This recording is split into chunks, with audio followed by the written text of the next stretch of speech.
Estamos iniciando mais um programa Evidências, programa que procura fatos que comprovem a veracidade da Bíblia Sagrada. E se você quiser entrar em contato conosco, nos mande um e-mail. Nosso e-mail é evidencias@novotempo.org.br. De acordo com a ONU, existem cerca de 3.000 línguas faladas hoje em dia em nosso planeta. Afinal de contas, como isso tudo começou? Por que será que quando atravessamos uma fronteira, por exemplo, aqui no Brasil, quando visitamos o Paraguai ou a Argentina, ao cruzar a fronteira, já temos uma nova língua? Na verdade, existem países que falam mais de uma língua ou existe mais de uma língua oficial. A Bíblia Sagrada, no livro de Gênesis, no capítulo 11, conta a história da Torre de Babel. E de acordo com o relato bíblico, foi essa torre a causa da divisão das línguas. Na verdade, a Bíblia relata aqui um confronto entre a humanidade e o próprio Deus. E Deus, como uma espécie de maldição, fez com que o homem se espalhasse pela terra e aí falando diferentes línguas. Na verdade, será que existiu realmente a Torre de Babel? Existem evidências que comprovem a existência dessa torre? Dr. Rodrigo Silva, especialista em arqueologia pela Universidade Hebraica de Jerusalém e professor do UNASP, Campus 2, em Engenheiro Coelho, no interior de São Paulo, ele vai falar sobre este empolgante assunto. Afinal, Dr. Rodrigo, existiu ou não existiu a Torre de Babel? Com vocês, Rodrigo Silva.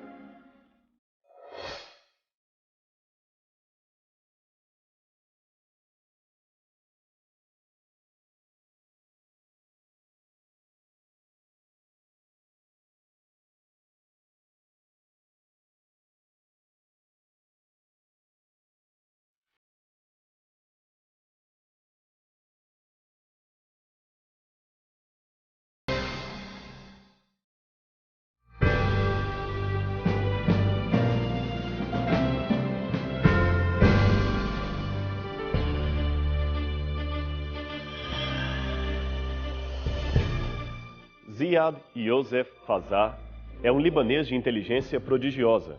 Considerado o maior poliglota do mundo, segundo o livro dos recordes, ele é capaz de falar com razoável fluência cerca de 58 idiomas. Um caso realmente raro e extraordinário de percepção linguística. Mas a sua fantástica capacidade não abrange nem 2% da totalidade de línguas e dialetos reconhecidos atualmente. Segundo levantamentos da ONU, o mundo hoje possui cerca de 3.000 idiomas falados. E o mais interessante, eles podem ter a mesma origem. Na busca dessa língua-mãe, os pesquisadores descobriram semelhanças incríveis que talvez não sejam mera coincidência. Mas afinal, de onde vêm todos esses idiomas? Recolhido a seus aposentos numa certa noite no final do século VII a.C., um dos últimos faraós do Egito refletia sobre as línguas que os homens falavam. Seu nome era Psamético I. Ele aqui aparece retratado numa antiga estátua volitiva da 26ª dinastia egípcia, hoje disposta para visitação no Museu do Louvre. Quem nos conta a sua história fascinante é o escritor e historiador grego Heródoto. Heródoto viveu entre aproximadamente 485 e 420 a.C. A riqueza e diversidade, as semelhanças e diferenças entre as palavras, as pronúncias, as inflexões de voz, tudo fascinava aquele monarca egípcio. Principalmente a ideia de que esta multiplicidade e talvez esta diversidade tivessem uma origem comum, uma língua-mãe falada por toda a humanidade num tempo muito remoto, como afirmavam as lendas da época. Psamético imaginou então uma experiência engenhosa e ao mesmo tempo bastante cruel. Convencido de que, se ninguém ensinasse aos bebês como falar, eles se expressariam naturalmente naquele idioma original, o rei determinou que 2 irmãos gêmeos fossem tirados da mãe logo ao nascer e entregues a um pastor que os criasse. O pastor recebeu ordens explícitas e severas, sob pena de morte, de jamais pronunciar qualquer palavra na presença das crianças.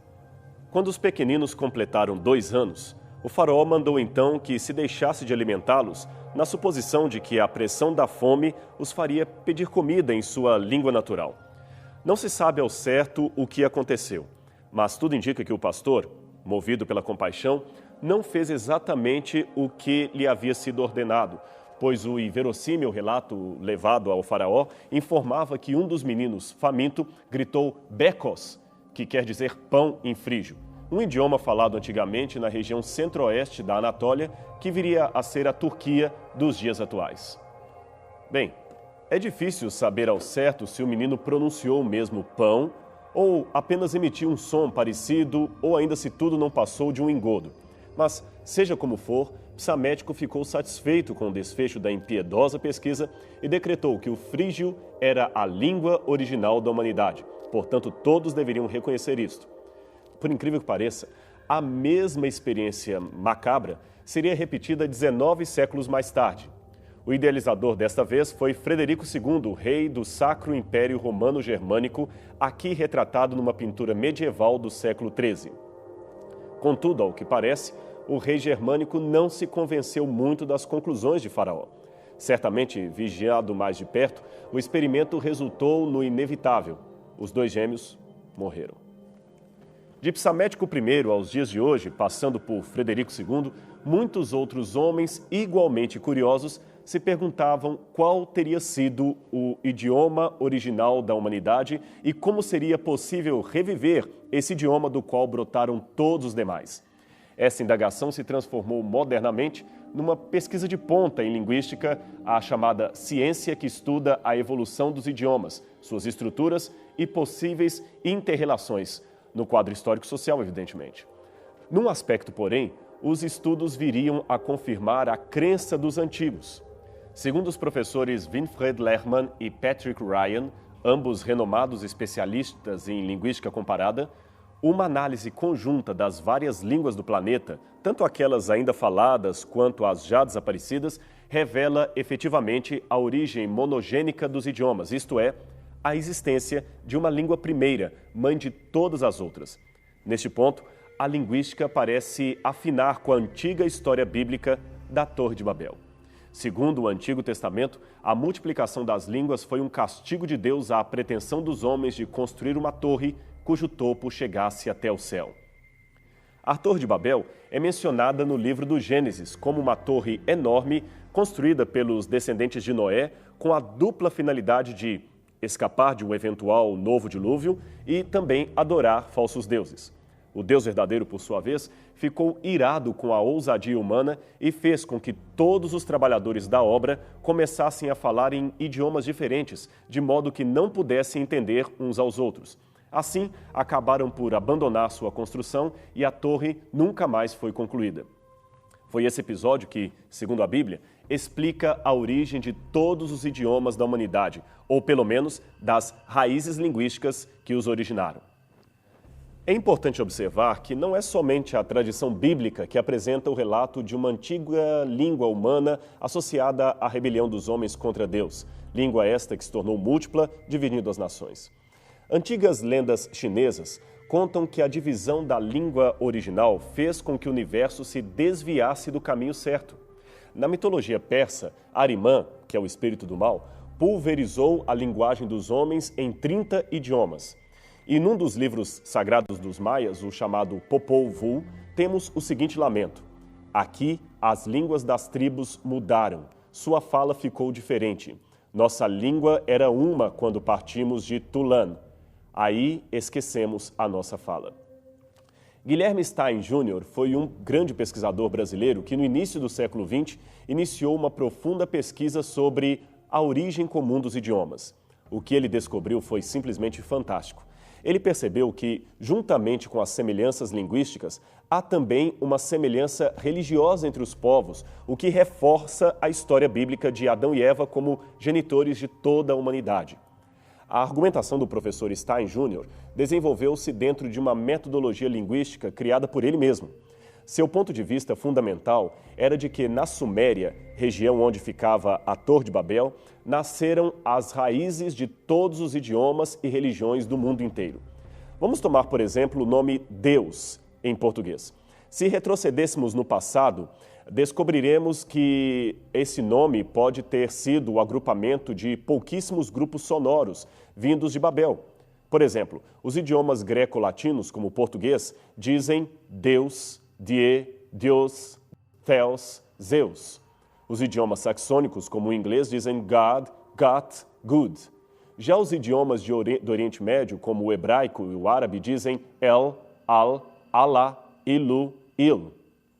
A palavra sábado também é semelhante em centenas de idiomas. Veja, alguns deles, como o siríaco antigo, dizem Sábato. No assírio, Sabatu. No grego, Sabaton. No latim, Sabatum. No hebraico, Shabat.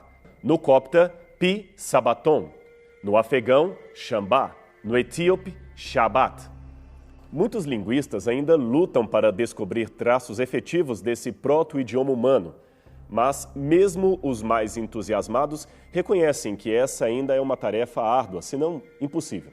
Contudo, somente o fato de encontrarmos indícios que apontem para um tempo primevo, onde os homens falavam um só idioma, já é um poderoso indício a favor da historicidade da Bíblia. Aliás, a história geral está repleta de evidências que não somente estabelecem o fato de um antigo idioma único, como também colocam o monoteísmo e não o politeísmo como a primeira forma de religião seguida no mundo. Em outras palavras, houve um tempo em que somente um único Deus era reverenciado pelos homens. Mas isso mudou com o passar dos anos e várias divindades começaram a ser cultuadas pelas cidades-estado que se formaram após o dilúvio e se espalharam por toda a Mesopotâmia. Cada clã tinha o seu deus local e muitas guerras tribais foram organizadas a partir da ideia de que estas representavam na terra as batalhas divinas travadas no céu. Foi esse politeísmo o responsável pelas primeiras distorções da tradição adâmica em meio aos povos sumerianos e também egípcios. Do ponto de vista filosófico, chega a ser quase um milagre que o Gênesis não tenha sido influenciado pela pluralidade de deuses que o cercava. Com a construção dos muros em torno das cidades-estado, intensificou-se ainda mais a prática do enoteísmo, isto é, a crença num Deus particular que protegia a aldeia e seus moradores contra o ataque de outros deuses e outras tribos. Foi, portanto, nesse ambiente que surgiu a figura de Nimrod, descrito na Bíblia como um poderoso caçador diante de Javé, Gênesis 10, verso 9. Ele deve ter sido um exímio guerreiro, muito hábil administrador, pois a fundação de pelo menos 8 cidades está associada ao seu nome. Diz o texto bíblico: o princípio do seu reino foi Babel, Erech, Agat, Calmé, na terra de Sinear. Daquela terra saiu ele para a Síria e edificou a Nínive, Rebot-Ir e Calá. E entre Nínive e Calá, a grande cidade de Recém. Gênesis 10, 10 a 12. Nenhuma dessas cidades, porém, foi mais famosa que a primeira da lista, Babel. Nimrod deve ter se aproveitado da crescente onda de politeísmo ou enoteísmo para executar um mirabolante plano político: fundar um reino unificado pela religião e que teria ele mesmo como principal monarca. De fato, uma verificação dos documentos da época mostra o crescimento do politeísmo em meio aos sumerianos.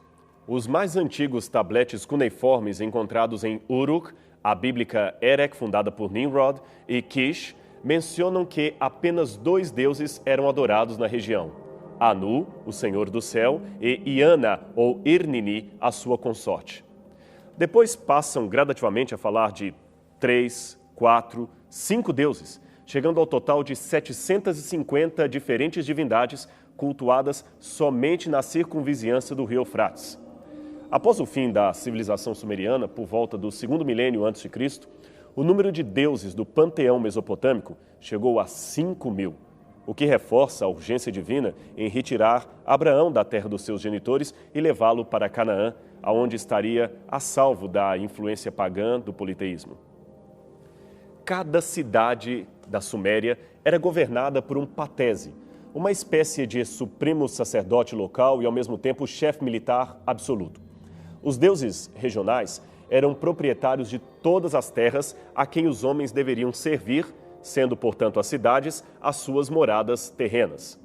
Junto aos templos das cidades, homenageando o seu deus patrono, eram erigidas enormes torres em forma piramidal chamadas zigurat. Aqui você tem a reconstrução artística de como elas eram nos tempos bíblicos. várias já foram escavadas pelos arqueólogos. Esta, por exemplo, que você está vendo, é uma das mais bem preservadas. Ela foi encontrada em Ur, cidade natal do patriarca Abraão. As torres gigantescas eram feitas de tijolos maciços e serviam de santuários ou acesso dos deuses quando estes desciam à terra para visitar o seu povo. Aliás, os zigurates eram para os sumérios como uma espécie de link entre o céu e a terra. As escadarias que subiam de sua base até o topo eram um caminho de ascensão aos deuses. Provavelmente, o sonho do patriarca Jacó, visualizando uma escadaria que vinha do céu em direção à terra, tenha relação direta com esta imagem cultural ainda presente em sua época. Esse episódio pode ser visto em Gênesis capítulo 28, versos 10 a 22. Veja mais esse curioso achado.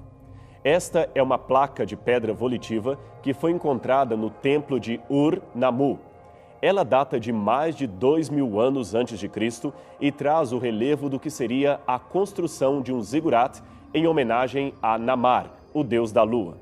O rei aparece em 3 cenas como trabalhador junto a um operário, como benfeitor no segundo piso e, finalmente, como um adorador no topo da torre.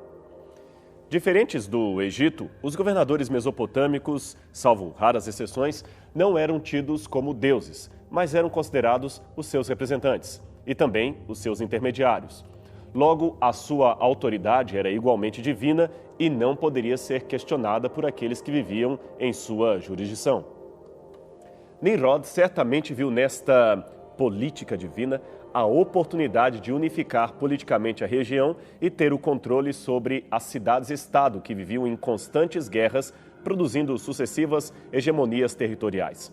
Se ele promovesse a paz e conseguisse estabelecer-se como o procurador-geral de todos os deuses, então ganharia a confiança do povo e obrigaria os governantes regionais a lhe prestarem obediência. Foi talvez por isto que ele empreendeu o maior projeto arquitetônico de todos os tempos, construir a mais gigantesca e mais fantástica de todas as torres, o maior de todos os zigurates, a Torre de Babel. Até o nome do edifício foi escolhido a dedo. Babel, que os hebreus propositadamente chamavam de Bavel, confusão, vem do acadiano Bab e Lu, que quer dizer portal de Deus. Com isto, seus construtores queriam dizer que, enquanto os deuses menores usavam os zigurates locais para se comunicar com o povo, Anu, o maior de todos os deuses, usaria o grande templo ou o grande zigurate de Babel para descer à terra. Portanto, todos os povos deveriam estar ali para adorá-lo, mesmo que fossem devotos de outros deuses locais, pois a religiosidade pessoal não os permitiria se ausentarem desta grande coletividade ecumênica, que traria a paz e a união na terra do crescente fértil. Em 1872, George Smith, pesquisador do Museu Britânico, descobriu um tablete cuneiforme que trazia o seguinte relato acerca da edificação de um zigurat, que provavelmente poderia ser a torre erguida por Nimrod. A edificação dessa torre ofendeu todos os deuses. Numa noite, eles deitaram abaixo o que o homem havia construído e impediram o seu progresso. Eles, os construtores, foram espalhados e sua língua se tornou estranha. Novamente, a arqueologia deu a evidência do relato bíblico, desta vez da confusão das línguas ocorrida em Babel. Alguns minimalistas, é claro, tentaram invalidar o achado de Smith e sua interpretação.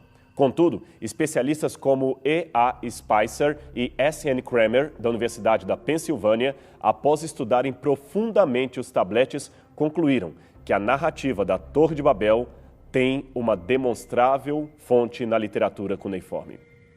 Um outro fragmento de tablete foi descoberto posteriormente, contendo 27 linhas. Quem o copiou e traduziu foi Oliver Gurney, assiriologista da Universidade de Oxford. O texto era parte de uma carta endereçada ao senhor de Ahata.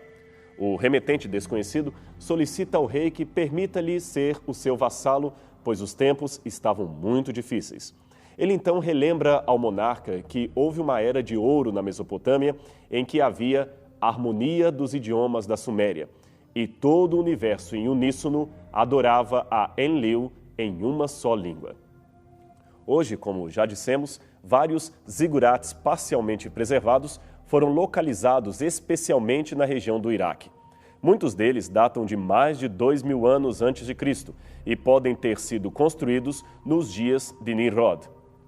Difícil é saber se algum deles seria, porventura, o que restou da Torre de Babel.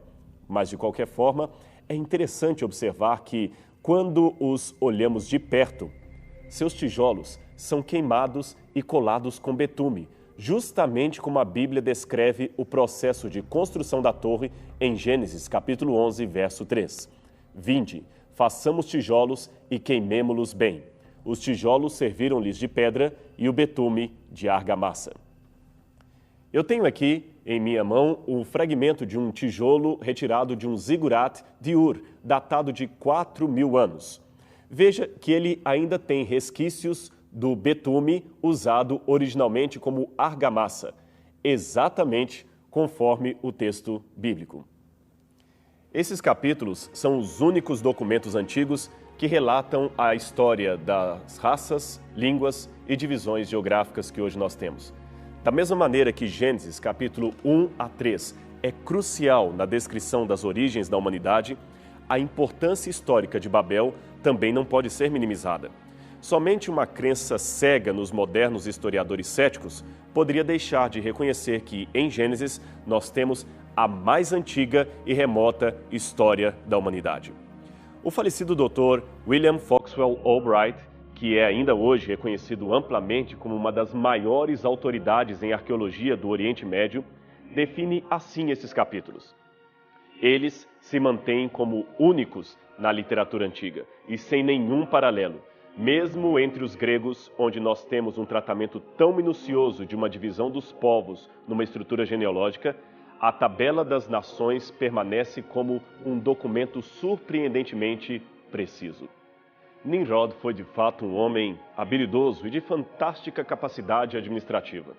Se vivesse em nossos dias, talvez seria um dos maiores empresários do mundo ou, quem sabe, um grande estadista. Mas o seu maior erro foi confiar demais em sua capacidade, achando que teria condições de desafiar a soberania de Deus. Aliás, não é exatamente isto que muitos Nimrods modernos estão fazendo ainda hoje? Por que será que a inteligência de muitos não os capacita a aprender com os erros do passado e entender que a submissão a Deus é o princípio de toda sabedoria?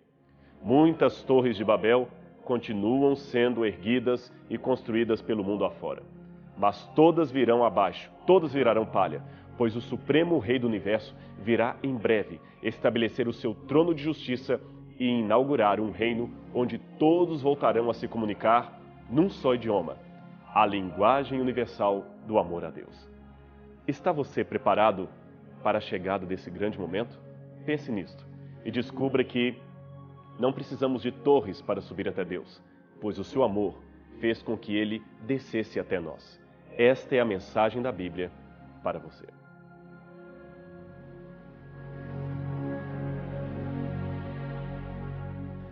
A cada ano que passa, novas descobertas arqueológicas são feitas e essas evidências mostram que a Bíblia realmente é a verdade. A cada programa Evidências traremos fatos que comprovem a veracidade da Bíblia Sagrada. E se você quiser entrar em contato conosco, nos mande um e-mail, evidências@novotempo.org.br. O programa chegou ao final, mas na próxima semana estaremos de volta com o programa Evidências, o programa que procura fatos que demonstrem a veracidade da Bíblia Sagrada. Até lá.